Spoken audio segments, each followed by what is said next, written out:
I remember the way the hallway light hit the floor that night. Long, golden stripes cutting through the dark like bars in a cage. I was 12, small enough to still hope, old enough to know what was coming. The house was quiet, except for the tick of the old wall clock and the heavy sound of my father's shoes. Each step echoed like a sentence being passed. I had broken something again, a rule, maybe, or his trust. I can't remember what it was now. But in our house, mistakes weren't measured by what you did, only by how much it made him angry. He stood in the doorway, belt folded in half in his right hand, his shirt sleeves rolled up, veins showing under the skin. He didn't yell. He didn't need to. The silence did all the talking. "Do you know why this is happening?" he asked. I tried to speak, but the words were heavy, stuck somewhere behind the lump in my throat. "I told you once," he said. "A man takes responsibility for his actions. A boy hides behind excuses." And then, the first strike. It wasn't the pain that stung. It was the look in his eyes. Cold, steady, almost disappointed. Like I wasn't just being punished, I was being shaped. He swung again, and again, until my breath came out in gasps and my eyes burned with tears I wasn't allowed to shed. Crying meant weakness. Weakness was shame. Shame was disobedience. When he was done, he left the room without another word. The belt hung loosely in his hand, like a snake gone still after a kill. I sat there, skin burning, heart pounding, trying to remember how to breathe. That night, I learned how silence could scream louder than words. I learned that love could wear a hard face, and that a father's idea of making a man could sometimes feel like destroying one first. I wanted to hate him, but I couldn't, because deep down, I wanted his approval more than anything. I wanted him to look at me and finally see someone worth his time, his discipline, his pride. Hours later, I heard the creak of his chair from the living room, the sound of whiskey being poured, a sigh that almost sounded like regret. That was my father's way of saying sorry. And I took it like a man. The next morning smelled like burnt coffee and regret. The air in the house was still, like even the walls knew something sacred had cracked the night before. I woke up to the dull ache on my back, each breath pulling at the skin that still remembered the belt's kiss. The marks ran deep, red and swollen, like echoes that refused to fade. But I didn't cry. I'd learned long ago that tears were a luxury in our home, one I couldn't afford. From the kitchen came the clatter of dishes and the low hum of the radio. My mother's voice floated softly under it, trying to sound normal, pretending everything was fine. She was always pretending. When I walked in, my father was already sitting at the table. Same white shirt, same steel gray stare. He didn't look at me, didn't need to. His presence filled the room like heavy smoke. "Sit," he said. I obeyed. My hands trembled slightly as I reached for my glass of milk, but I hid it. You always hid it. He hated shaking hands, said it was a sign of weakness, of a man who didn't believe in his own strength. "You think about what you did?" he asked. I nodded. "What did you learn?" I hesitated. The words had to be right. He didn't like answers that sounded like apologies. He wanted lessons. "I learned to be careful," I said finally. He set his cup down, slow, deliberate. "Careful isn't good enough," he said. "A man doesn't just avoid mistakes, he owns them." There was no room for softness in his tone, no warmth behind his words, but somewhere deep down, I could sense something else, a strange kind of pride. Twisted, quiet, but real. I caught my reflection in the window behind him. My eyes looked older, harder. That frightened me more than the beating had. Later that day, I saw him in the yard, fixing the old truck. I stood at the window, watching. He worked like he lived, focused, unforgiving, tireless. There was no music, no laughter, no small talk, just the rhythm of tools and breath. After a while, he looked up and saw me watching. For a moment, our eyes met. He didn't smile, just gave a short nod, almost imperceptible. And that single nod meant more to me than 100 words ever could. It was his way of saying, "You're learning." I spent the rest of that summer trying to understand him, the man who could build anything with his hands but couldn't hold a son without breaking him first. At night, I'd hear the house creak, the sound of him pacing, maybe thinking, maybe regretting, but he never said it out loud. In his world, regret was weakness too. Sometimes I'd wish he'd just talk, tell me why he was so hard, why every lesson had to come with pain. But I think I already knew. He was raised the same way, shaped by belts, silence, and the weight of expectations that no one dared question. He wasn't trying to hurt me.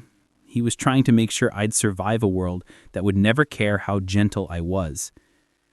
That night, as I lay in bed, I whispered something I'd never said before, not to him, not even to myself. "I forgive you." The words felt strange, almost forbidden, but when I said them, the heaviness in my chest loosened just a little. And in that moment, I realized something. Forgiveness doesn't make you weak. It just means you're strong enough to stop bleeding where someone else couldn't. It was years before he called me son again. Until then, I was just boy. Boy, close the door. Boy, don't stand around like a fool. Boy, get your head straight.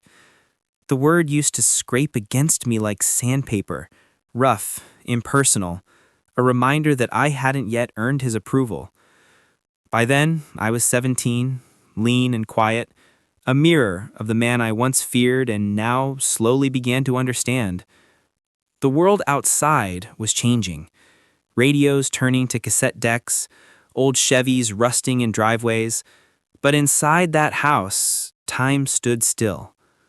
We lived by his rules. Breakfast at 6, silence at the table, chores done before the sun went down. There was a rhythm to it all, strict, unforgiving, but steady. He was the kind of man who spoke with his eyes more than his mouth. I used to think he didn't feel, that the belt and the silence were all he had to offer. But that year, something started to shift. It began one afternoon when he caught me lying again. Not a big lie, just a small one to avoid another lecture. But he found out. He always did. He didn't yell, didn't reach for the belt this time. Instead, he stood there for a long time, looking at me, really looking. "You still don't get it," he said quietly. There was no fury in his voice, no thunder, just disappointment. And somehow that hurt worse. I tried to speak, but he cut me off. "You think truth is about being right. It's not. It's about standing where you said you'd stand, even when it hurts." He turned away, gripping the edge of the kitchen counter. His hands were trembling. It was the first time I'd ever seen them shake. When he finally spoke again, his voice cracked like an old record. "My father lied to me once. Told me he was proud of me, then beat me for failing a week later. I swore I'd never raise a liar. Not in my house." He paused, maybe realizing what he'd become in the process. Then, for the first time in my life, he said it. "Son." The word hit me harder than any punishment ever had. It wasn't gentle or soft or warm, but it was real. He said it again, slower this time. "Son, don't grow up to be like me. Learn from me, but don't be me." It felt like a confession, from one broken man to another, spoken across a crack that had taken years to form. I wanted to tell him I forgave him, that I understood. But words like that didn't fit in our house. So instead I nodded, small, controlled, the way he'd taught me. He looked away quickly, hiding something in his eyes. Maybe shame, maybe relief. That night, I heard him outside, sitting on the porch steps, smoking a cigarette, something he hadn't done in years. The ember glowed in the dark like a heartbeat. I watched from the window, wondering if he was thinking about me or about his own father. When he came inside, he didn't say goodnight, but he did something even rarer. He placed his hand on my shoulder as he passed. Just a touch, just long enough to say what he never could. And in that silence, I realized something that changed me forever. Sometimes love doesn't come with words. Sometimes it's built from restraint, from everything not said, everything not done. It was the night the boy inside me finally stopped waiting for an apology, and the man began to understand what forgiveness really costs. I didn't understand him until I became him. Years have passed since that old house faded into dust and silence, since the smell of engine oil and burnt coffee stopped being part of my mornings. But some sounds never leave you. The creak of his boots, the click of his belt buckle, the weight of a pause before his anger broke the air.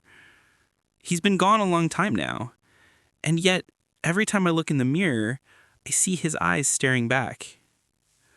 When I had my own son, I promised myself I'd be different.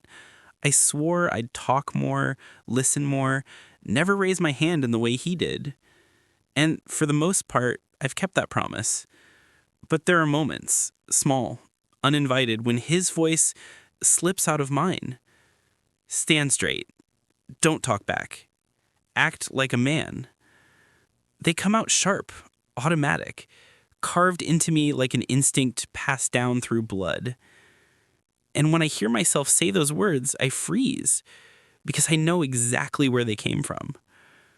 The night he died, I sat beside his bed, watching his chest rise and fall like a tired machine. He looked smaller than I remembered, the lines on his face softer, almost human.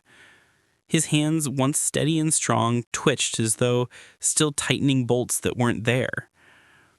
I wanted to say so many things, that I forgave him, that I loved him despite everything, that the pain had taught me how to survive.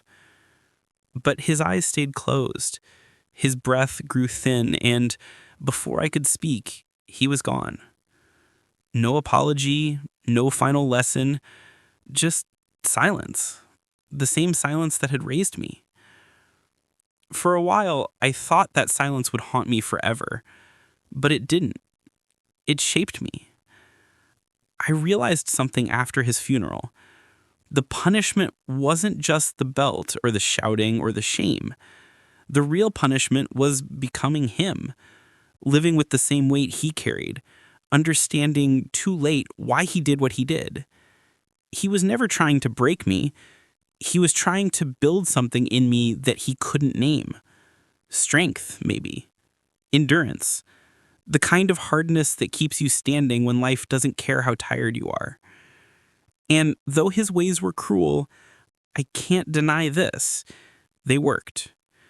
I survived things he never prepared me to face, but somehow he still did. Now when I see my son fall, when he lies or hides or fears me, I remember that boy I used to be, the one who learned not to cry, the one who thought love had to hurt. I kneel beside him, take his hand, and say softly, "It's okay. You can tell me the truth." And in that moment, I know I've done what he couldn't. I've broken the cycle without erasing the lesson. Because the truth is, my father's discipline built me, but it's my forgiveness that made me human. Sometimes when the night is quiet and my son is asleep, I walk out to the porch and light a cigarette, the way he used to. I watch the ember glow in the dark like a heartbeat from the past, and I imagine him sitting beside me, Not as a man I feared, but as one I finally understand. Dad, I whisper into the dark, you were wrong about many things, but not about me. I smile faintly, let the smoke drift up to the stars, and for the first time in years, I feel his voice again. Not as an order, but as something gentler. Something like love.